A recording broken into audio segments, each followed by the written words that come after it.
Coucou les amis. Bon, alors, je viens vous lire un témoignage, d'accord, qui date de 2009.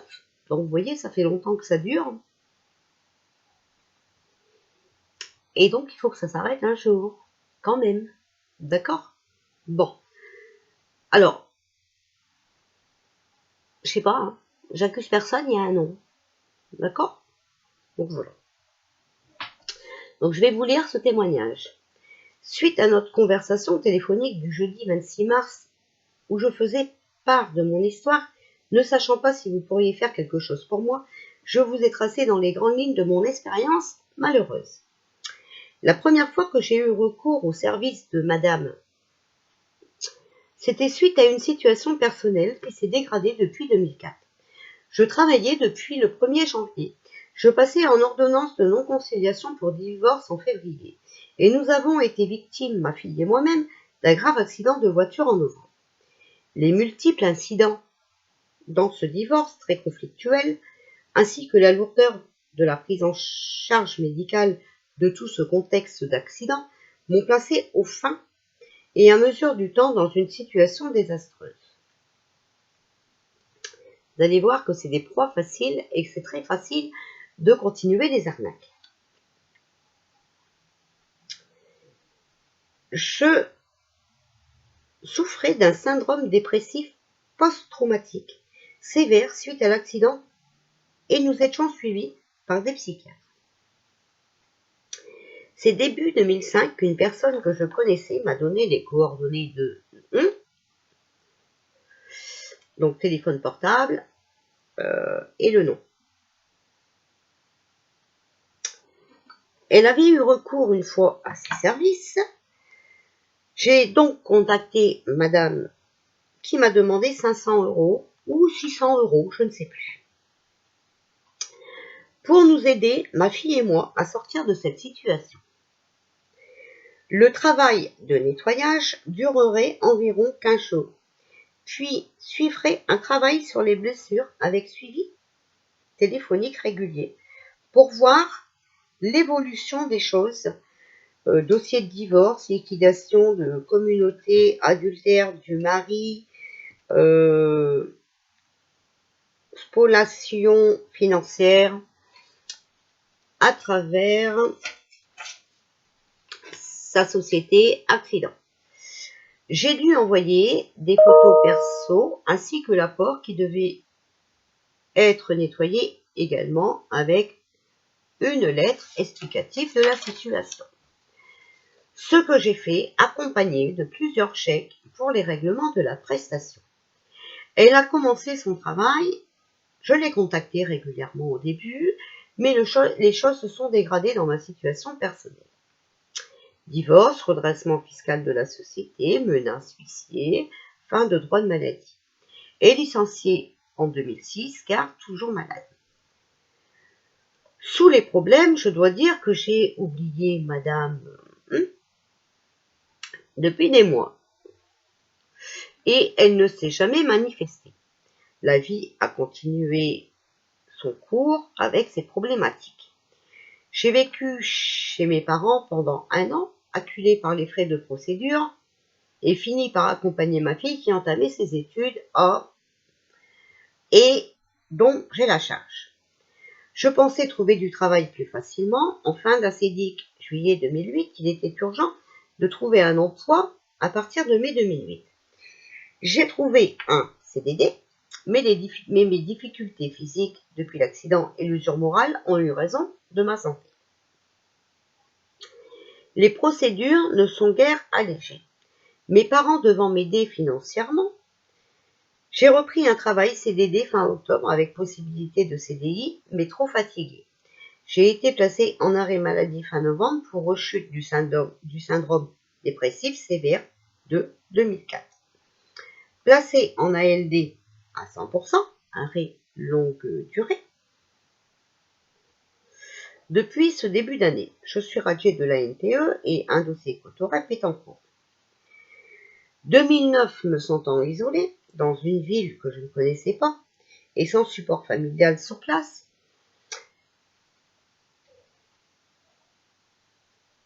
je me suis souvenu de madame qui pouvait peut-être m'aider. Je l'ai contactée fin janvier 2009 avec son numéro de portable que j'avais gardé. Je lui ai exposé ma situation depuis 2005. Elle a demandé à son pendule si elle pouvait prendre mon dossier. Réponse affirmative. J'étais, selon elle, victime de magie noire. Mon mari faisant nanana. Bon. Elle m'a demandé de lui envoyer une photo de ma fille, de son petit ami, de moi, ainsi que de l'appartement et du champ. Avec, bien sûr, encore une lettre explicative de la situation, ainsi que la somme de 500 €. Elle m'a donné son adresse, ainsi que son tel internet. J'ai envoyé 4 chèques de 125 €. Elle m'a dit que le travail durerait en moyenne une quinzaine de jours. Elle ferait aussi le travail des blessures. Pourtant, déjà fait en 2005. Puis, de guérison et un nettoyage de mémoire cellulaire.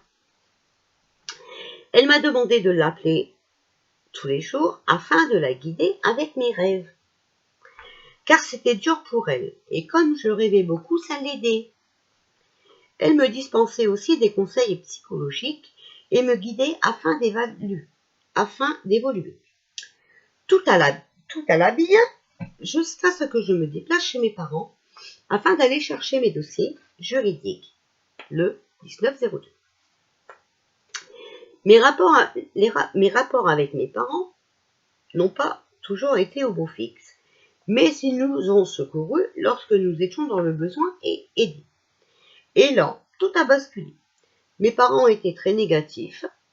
Il fallait que mes dossiers soient dépollués. Madame a béni les dossiers à distance, puis a béni mon trajet sur l'autoroute afin que je sois protégée et ne pas repolluer mon appartement.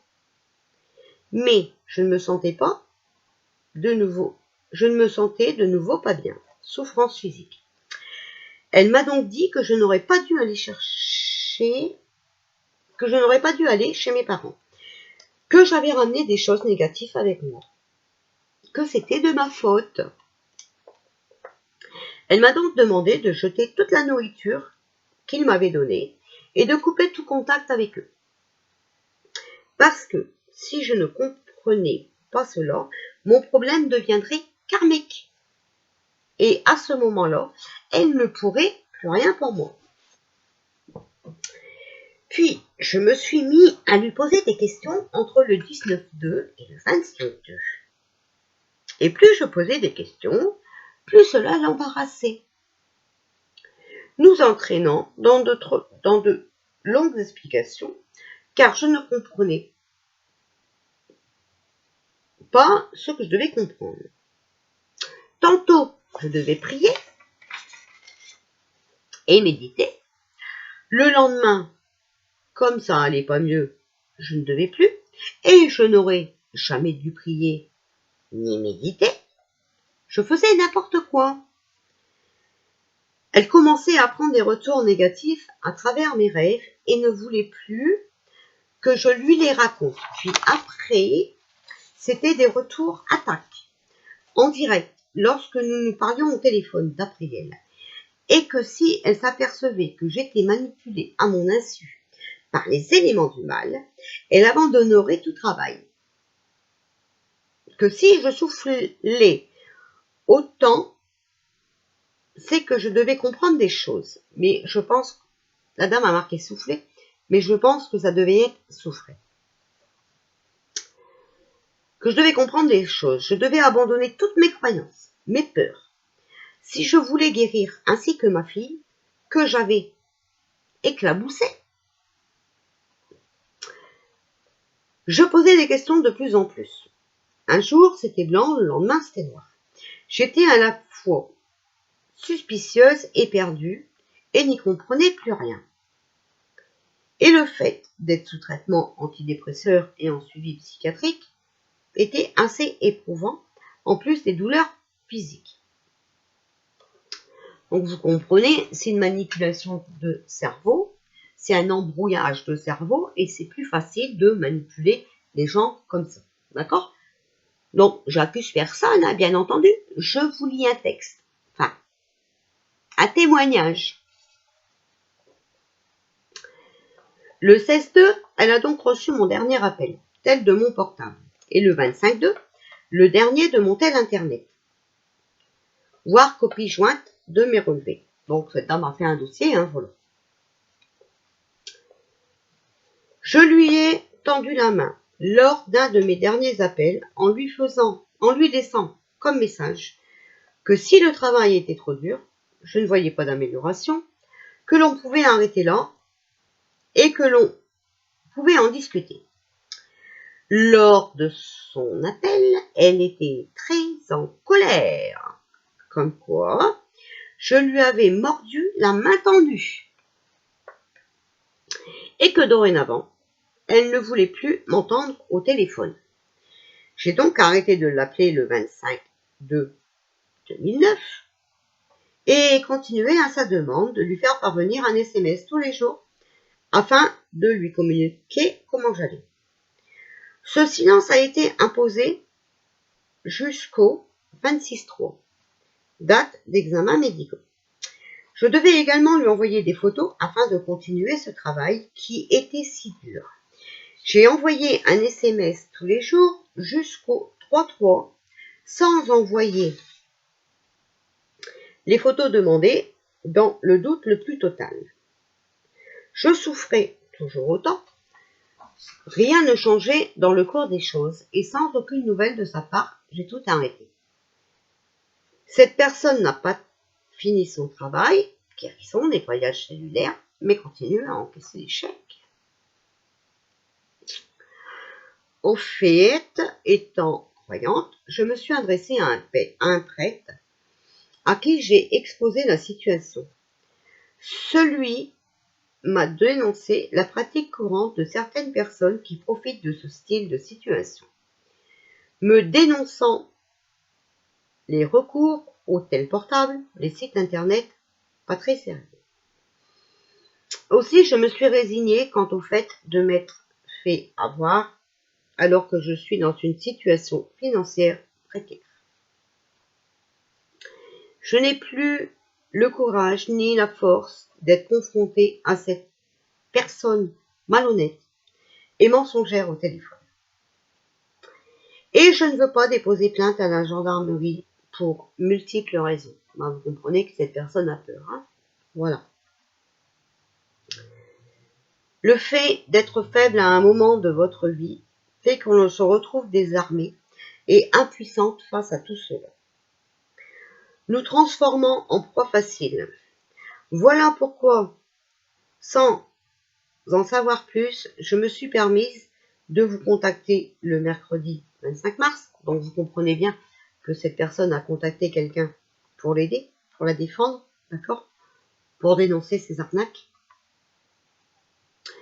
Notre conversation téléphonique le lendemain m'a réconfortée. Je ne pensais pas pouvoir être en mesure de récupérer quoi que ce soit. J'avais bien essayé de faire une opposition aux 2 chèques restants, mais ma banque a refusé. Je précise que ma démarche n'est pas guidée par un esprit de vengeance, pas plus que de harcèlement.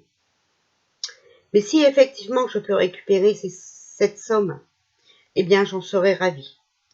Je vous remercie par avance de l'aide et l'écoute apportée. Voilà, et cette dame signe, hein, mais je ne vous donnerai pas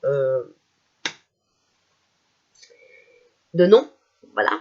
Donc voilà ce qu'on trouve sur internet quand on recherche. Bien. Voilà. Alors,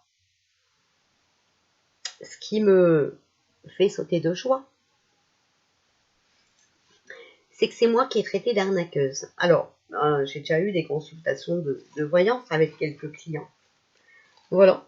Et aucune personne ne m'a dit, vous me racontez de la merde.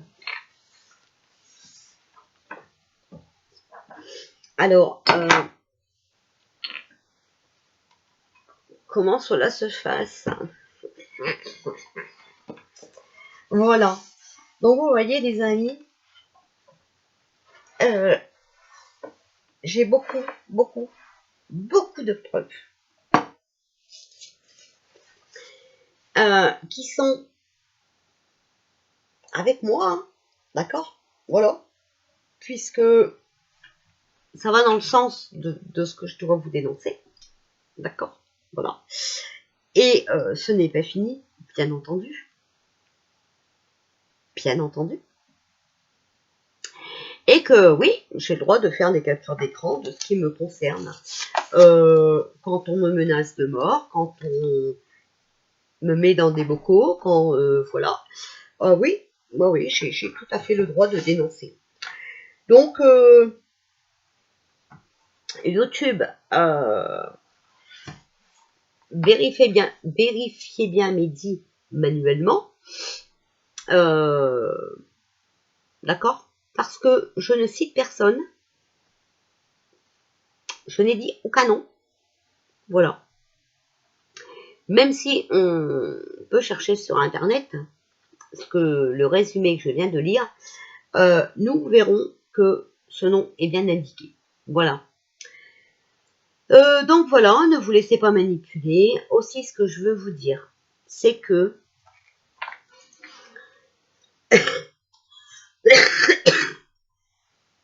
demandez à votre banque. Jamais de la vie, vous devez payer avec votre carte bleue. D'accord? L'EDF, tout ça, sur des sites sécurisés, ça oui, ok. Mais jamais vous devez donner vos numéros de carte bleue à des inconnus. D'accord? J'ai beaucoup de témoignages là-dessus, qui bien entendu sont partis à l'avocat, qui sont dans les plaintes, et qui sont partis au procureur aussi. Voilà. Pour prouver que, attention, un numéro de carte bleue, c'est personnel. D'accord?